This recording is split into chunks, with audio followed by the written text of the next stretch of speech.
তাড়াতাড়ি মোড়ে আয়। আপন আর হিমু ওরাও চলে এসেছে। ঠিক আছে, তোরা 5 মিনিট অপেক্ষা কর, আমি 10 মিনিটে আসছি। 15 মিনিট পর। কিরে, এত দেরি হয় এতটুকু আসতে? আমার দিকে তাকিয়ে, ওমা হিরো, আপনি কি শুটিং স্পট থেকে ভুল করে চলে এসেছেন নাকি? দয়া করে একটা অটোগ্রাফ দিন না প্লিজ। কি করে দিব, আমার কাছে তো কলম নেই। ওই ঢং বাদ দে, তাড়াতাড়ি চল, এমনিতেই অনেক দেরি হয়ে গেছে। চল। হসপিটালে গিয়ে দেখি নীলার মা নীলাকে খাবার জন্য জোর করছে, কিন্তু সে কোনো মতেই খাচ্ছে না। কি রে নীলা, খাবার খাচ্ছিস না কেন? এমনিতেই ভালো লাগছে না। তোমরা ভিতরে এসে ওকে একটু বোঝাও তো, কখন থেকে কিছুই খাচ্ছে না। আমি ডাক্তারের সাথে কথা বলে আসছি। ঠিক আছে আন্টি, আপনি যান, আমরা ওকে খাওয়াচ্ছি। এই কথা বলে নীলার মা চলে গেল। আপন, হিমু, সোহান ভিতরে গিয়ে নীলাকে বলতে শুরু করলো, ওই তুই আর কত কষ্ট দেবি নিজেকে? খাবারটা তাড়াতাড়ি খেয়ে নে। নীলা হিমুর মুখ থেকে না শব্দটি শুনে উল্টো পাশে মুখ লুকিয়ে কান্না শুরু করে। আর আমি গিয়ে নীলার হাত ধরতেই আপনকে মনে করে বলতে শুরু করলো, আপন, আমার হাত ছেড়ে দে। যার জন্য আমি এত কিছু করলাম তারই মন পেলাম না। আমার আর বেঁচে থেকে। এই পাগলি, তুই আমাকে ছেড়ে চলে যাবি? আমার কি হবে ভেবে দেখেছিস একবারও? আরেকবার সব কথা বললে তোকেও মারবো, আমিও মরবো। নীলা আর কিছু না বলে শুধু কান্না করছে। এভাবে সারা জীবন আমার হাত ধরে রাখবে? কথা দাও। ঠিক আছে, কথা দিলাম, কিন্তু আমি তো গরিব। তো আমাকে নিয়ে রেস্টুরেন্টে যাওয়ার টাকা নাই? সমস্যা নেই, আমরা রাস্তায় খাবার খাবো। আমার কাছে তোমাকে কোনো গিফট দেওয়ার মতো টাকা নেই। সমস্যা নেই, আমার হাতটা ধরে রেখো। আমার কাছে কোনো দামি গাড়ি বা দামি বাইকও তো নেই। সমস্যা নেই, একসাথে কোনো এক রাস্তায় হাত ধরে হেঁটে যাব। তুমি কি সত্যি আমাকে এত ভালোবাসো? আমার জীবনের থেকেও বেশি। আরে ভাই আস্তে, আমরা কিন্তু তোদের পাশে আছি, যা করার পরে কইরেন। যেই নীলাকে জড়িয়ে ধরতে যাব, ঠিক তখনই আপন বলে উঠল, আরে ভাই আস্তে, আমরা তোদের পাশে আছি, যা করার পরে কইরেন। আপনের কথায় নীলা লজ্জায় লাল হয়ে গেছে। বিশ্বাস করেন পাঠক ভাইয়েরা, নীলাকে এই অবস্থায় কোনো স্বর্গ থেকে উঠে আসা অপসরীর মতো লাগছে। আমি দেখি আবার প্রেমে পড়ে গেলাম। না, ওই হালা কম করে দেখ, অত আর উড়ে পালিয়ে যাচ্ছে না। তারপর আরো কিছুক্ষণ নীলার কাছে থেকে সন্ধ্যায় বাসায় চলে আসলাম। আর নীলাকেও তাদের বাড়িতে পাঠিয়ে দিলাম, কারণ আগের থেকে সুস্থ হওয়ার জন্য ডাক্তার নীলাকে রিলিজ করে দেয়। আর এভাবে আমাদের লাভ স্টোরি চলতে থাকে। এই 4 বছর বুঝেছি নীলা আমাকে কত ভালোবাসে। কেউ কাউকে ছাড়া থাকতে পারতাম না। একদিন ওর সাথে কথা না বললে মনে হতো যেন 1 বছর থেকে আমাদের কথা হয় না। আর আপন, হিমু, সোহান সবসময় আমাকে সাহায্য করেছে। সবকিছু ঠিকঠাক চলছিল। নীলার সাথে হাতে হাত রেখে ঘুরতে যাওয়া, ফুচকা খাওয়া, ওর সাথে রাতভর কথা বলা, চ্যাটিং করা, সব মিলে খুব ভালোভাবে আমাদের দিন চলছিল। কিন্তু হঠাৎ একদিন নীলা আমাকে খুব সকালে ফোন দেয়। হ্যালো, আসসালামু আলাইকুম। সালামের জবাব নিয়ে বলল, আজকে 10টায় গোল্ডেন রোজ গার্ডেনে দেখা করতে পারবে? খুব আর্জেন্ট দরকার আছে। ঠিক আছে, আমি সময় মতো চলে আসব। আমি আর কিছু বলতে যাব, ঠিক তখনই ফোনটা কেটে দিল। আমি তাড়াতাড়ি ঘুম থেকে উঠে ফ্রেশ হয়ে নীলার দেওয়ার ঠিকানা মোতাবেক গোল্ডেন রোজ গার্ডেনে গিয়ে দেখি নীলা আমার জন্য আগে থেকেই অপেক্ষা করছে। আমি আমার মোবাইলটা বের করে দেখি 9:30 বাজে। আমি তো অবাক, কারণ হচ্ছে গত 4 বছরে এই প্রথম আগে থেকেই আমার জন্য অপেক্ষা করছে। কি ব্যাপার, আজ সূর্য কোন দিকে উঠেছে? মজা করা বাদ দাও, আমি তোমাকে কিছু গুরুত্বপূর্ণ কথা বলার জন্য ডেকেছি। কথাগুলো বলে আমি চলে যাব। হ্যাঁ বলো, কি বলবে? আজ থেকে আমাদের সকল সম্পর্ক এখানেই শেষ। এবার বাস্তবে আসা যাক। দোকান থেকে 1 পাতা ঘুমের বড়ি ও 2 প্যাকেট সিগারেট নিয়ে বাসার উদ্দেশ্যে রওনা হলাম। বাসায় গিয়ে একটা সিগারেট মুখে নিতেই কাশি শুরু হলো। কিন্তু কি করব, নীলাকে তো আমাকে ভুলে থাকতে হবে। আস্তে আস্তে ধোঁয়া উড়াচ্ছি, আর মনে হচ্ছে যেন কষ্টগুলো সিগারেটের ধোঁয়ার সাথে বিলীন হয়ে যাচ্ছে। জীবনে কোনোদিন সিগারেট হাত দিয়ে ছুঁয়ে দেখিনি, কিন্তু কেন জানি না আজ মনে হচ্ছে তুমি আমার বেঁচে থাকার একমাত্র সম্বল। একে একে সব শেষ করে 2টা ঘুমের বড়ি খেয়ে ঘুমিয়ে গেলাম। পরের দিন ঘুম থেকে ওঠার চেষ্টা করছি, কিন্তু উঠতে পারছি না। কে যেন আমার হাত পা বেঁধে রেখেছে, এরকম মনে হচ্ছে। খুব কষ্ট করে উঠে মোবাইলটা হাতে নিয়ে দেখি দুপুর 12টা বাজে। মোবাইলের কল লিস্ট গিয়ে নীলার নাম্বারে কিছু আমি ট্রাই করলাম, কিন্তু বারবার ফোন কেটে দিচ্ছে এবং কিছুক্ষণ পর ফোনটা বন্ধ করে রাখলো। আমি আর ফোন না দিয়ে নিজের মনটাকে বুঝিয়ে বললাম যে ও যদি অন্য কারোর সঙ্গে সুখে থাকে তবে আমি কেন পারবো না। আমি তোকে নিজের মন থেকে সত্যিকার অর্থেই ভালোবাসি। ও সুখে থাকলে আমার সুখে থাকা হবে। হয়তো মহান আল্লাহ তাআলা আমার ভাগ্যে রাখিনি, কিন্তু নীলা সারা জীবন আমার মনের কাঠগড়ায় আসামি হয়ে থাকবে। নিজের মনকে বুঝ দিচ্ছি, আর চোখ দিয়ে অজর ঝর্ণা বয়ে চলেছে, এর থামার কোনো নামগন্ধই নেই। তখন মনে পড়ল রাতের কথা, যে রাতে সিগারেটের ধোঁয়ার সাথে আমার কষ্ট কিছুটা হলেও কমেছিল। তাই সিগারেট আনার জন্য যেই বাইরে বের হতে যাব, ঠিক তখনই দরজা খুলেই দেখি আমার চাচা বাইরে দাঁড়িয়ে আছে। কি ব্যাপার, আপনি এখন কি করছেন? আমি বেঁচে আছি কিনা মরে গেছি তা দেখতে এসেছেন, নাকি মরিনি জন্য মারতে এসেছেন? বাবারে, আমাকে ক্ষমা করে দে। আমি আমার ভুল বুঝতে পেরেছি, তাই তোর বাবার যত সম্পত্তি ছিল সব আমি তোর নামে করে দিয়েছি। তুই আমাকে ক্ষমা করে দে বাবা। এই কথা বলবে যে চাচা আমার পা ধরতে যাবে? ছি ছি, কি করছেন চাচা? আপনি আপনার ভুল বুঝতে পেরেছেন, সেটাই বড় কথা। হ্যাঁ রে বাবা, আমি তোর সঙ্গে খুব বড় অন্যায় করেছি, যার জন্য হয়তো মহান আল্লাহ তাআলা আমাকে এত বড় শাস্তি দিয়েছেন। কি হয়েছে আপনার চাচা? তোর বাবার সকল সম্পত্তি আমি চালাকি করে নিয়ে সেদিন তোকে বাড়ি থেকে বের করে দিয়েছি।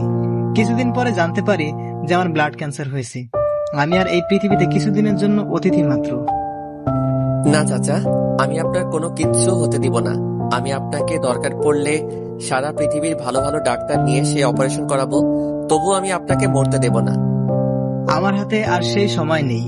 চল, তোকে তোর সম্পত্তি সকল দায় দায়িত্ব দিয়ে আমি শান্তিতে মরতে চাই। আপনি এসব কথা বলবেন না প্লিজ। ঠিক আছে, বলবো না, চল। তারপর আর কোনো কিছু না বলে বাইরে বের হয়ে দেখি আমার সবচেয়ে প্রিয় গাড়ি। তারপর গাড়ির ভিতরে গিয়ে আমি আর চাচা বসলাম, আর গাড়ি তার আপন গতিতে ছুটতে শুরু করলো। আর হ্যাঁ, আপনার তো বলাই হয়নি, আমি গরিব না। আসলে আমার বাবা ছিল বাংলাদেশের একজন টপ বিজনেসম্যানদের মধ্যে একজন। আসলে আমার বাবার অ্যাক্সিডেন্টের পর সকল সম্পত্তি আমার চাচা আত্মসাৎ করে আমাকে বাড়ি থেকে বের করে দেয়। তারপর আপনারা সবই জানেন আমার জীবন যুদ্ধ সম্পর্কে। তো যাই হোক, আপনাদের সাথে কথা বলতে বলতে আমার গন্তব্যস্থানে পৌঁছে গেছি। চাচা নামেন। হ্যাঁ। গাড়ি থেকে নেমে আমি আর চাচা আমাদের ফ্যাক্টরির দিকে এগিয়ে চললাম। তখন কিছু শ্রমিক আমার দিকে এমনভাবে তাকিয়ে আছে যে আমি যেন কোনো অজানা গ্রহের প্রাণী। ওর দিকে তোমাদের এভাবে তাকিয়ে থাকার প্রয়োজন নেই। আজ থেকে এই এসকেভি গ্রুপের একমাত্র উত্তরাধিকারী হচ্ছে মোহাম্মদ হৃদয় আহমেদ। আর আমি ঘোষণা করলাম আজ থেকে হৃদয় হচ্ছে তোমাদের নতুন এমডি। চাচার কথা শুনে সকল শ্রমিকরা আমাকে হাততালি দিয়ে স্বাগতম জানালো। যে আমি চাচার পা ধরে সালাম করতে যাব, ঠিক তখনই চাচা মাথা ঘুরে পড়ে যায়। চাচা কি হলো, আপনি কথা বলছেন না কেন? তারপর দুইজন মিলে ধরাধরি করে চাচাকে হসপিটালে নিয়ে আসলাম। চাচাকে দেখে ডাক্তার যা বলল তা শুনে আমার মাথায় আকাশ ভেঙে পড়ল। দেখুন মিস্টার হৃদয়, আপনার চাচার অনেক দিন থেকে ব্লাড ক্যান্সার। আপনাদের হাতে আর কোনো সময় নেই। আপনি আমাকে ক্ষমা করে দিবেন। আর হ্যাঁ, ওনার জ্ঞান ফিরেছে, আপনার সাথে তিনি কথা বলতে চান। আমি আর দেরি না করে দৌড়ে চাচার কেবিনের দিকে চলে গেলাম। আমাকে দেখে চাচা বলতে শুরু করলো, বাবারে, আমি জানি আমি আর বেশি সময় নেই। তোর হাতে আমি সব দায়িত্ব তুলে দিয়ে গেলাম।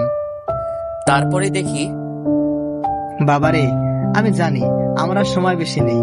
হয়তো আমি তোর সাথে অনেক অন্যায় করেছিলাম, কিন্তু তুই আমাকে ক্ষমা না করলে কেউ আমাকে ক্ষমা করতে পারবে না। তোর বাবা খুব ভালো মানুষ ছিলেন। আমি যে তার বন্ধু ছিলাম সেটা সে কোনোদিনই মনে করেননি, বরং আমাকে তার নিজের ভাইয়ের মতো দেখতো। মৃত্যুর সময় তোর কাছে একটাই অনুরোধ, তুই আমাকে ক্ষমা করে দে। চাচার কথা শুনে কেন জানি না আমার খুব কষ্ট হচ্ছে। সে হয়তো আমার সাথে অন্যায় করেছিল, কিন্তু সে তো তার ভুল বুঝতে পেরেছে। আমার উত্তর দেওয়া দেরি দেখে চাচা আবার বলতে লাগলো, কিরে, কি হলো, কিছু বলছিস না কেন? চাচা, এ আপনি কি বলছেন? সন্তানের কাছে কি পিতা কোনো দোষ করতে পারে? যদিও আপনি আমার বাবার বন্ধু ছিলেন, কিন্তু আমি সব সময় আপনাকে আমার নিজের চাচা মনে করতাম। আমার কথা শেষ হতে না হতেই পেছন থেকে কে যেন আব্বু বলে চিৎকার করে উঠল। পেছনে তাকিয়ে তো আমি অবাক। পেছনে তাকিয়ে দেখি একটা মিষ্টি পরীর মতো মেয়ে দাঁড়িয়ে আছে। আসলে ওর নাম হচ্ছে জান্নাত, চাচার একমাত্র আদরের মেয়ে। ছোটবেলায় ওর মা মারা যাওয়ার পর সে বিদেশে যাওয়ার কারণে অনেকদিন দেখা হয়নি। জান্নাত চাচাকে দেখে বলতে শুরু করলো, আব্বু, তোমার কি হয়েছে? তুমি এভাবে শুয়ে আছো কেন? মারে, কারো বাবা মা চিরকাল বেঁচে থাকে না। তোর মা মারা যাওয়ার পর তোকে আমি অনেক কষ্ট করে কোলে পিঠে মানুষ করেছি। বাবা হৃদয়, তোর কাছে আমার একটাই অনুরোধ, আমি মারা যাওয়ার পর আমার মেয়েকে দেখে রাখবি। কথা দে, ওর চোখে কোনোদিনও পানি আসতে দিবি না। কথা দিলাম চাচা। অন্যদিকে জান্নাত কোনো কিছু না বলে শুধু কান্না করছে। বাবা হৃদয়, আমি আর তোর বাবা তোদের ছোটবেলা থেকেই বিয়ে ঠিক করে রেখেছিলাম, কিন্তু এখন তো আর বেঁচে থাকবো না, তাই জান্নাতকে আমি তোর হাতে তুলে দিলাম। চাচা এই কথা বলতে না বলতেই শেষ নিঃশ্বাস ত্যাগ করে। আমি ডাক্তারকে ডাক দিলে ডাক্তার তাকে মৃত ঘোষণা করে।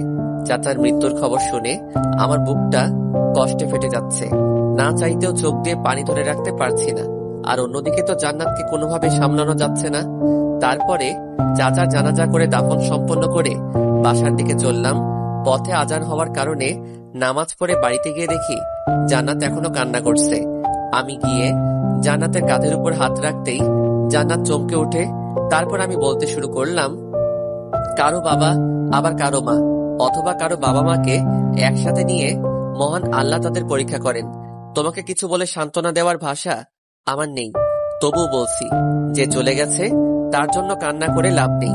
তোমার চোখের পানি তার কাছে পৌঁছাবে না, বরং তুমি যদি নামাজ আদায় করে তার জন্য দোয়া করো তবে তার আত্মা শান্তি পাবে। আজান হয়ে গেছে, ওযু করে নামাজ আদায় করে নাও। আমার কথাগুলো শুনে জান্নাত মন দিয়ে কি যেন চিন্তা করলো। তারপর চোখ দুটো কোন রকম মুছে বাথরুমে চলে গেল, হয়তো ওযু করতে। কিছুক্ষণ পর দেখি জান্নাত একটি জায়নামাজ নিয়ে মাটিতে বিছিয়ে নামাজ পড়তে শুরু করলো। আর এদিকে আমি নীলার কথা প্রায় ভুলেই গেছি। ওর কথা মনে পড়লে মনটা খুব খারাপ হয়ে যায়।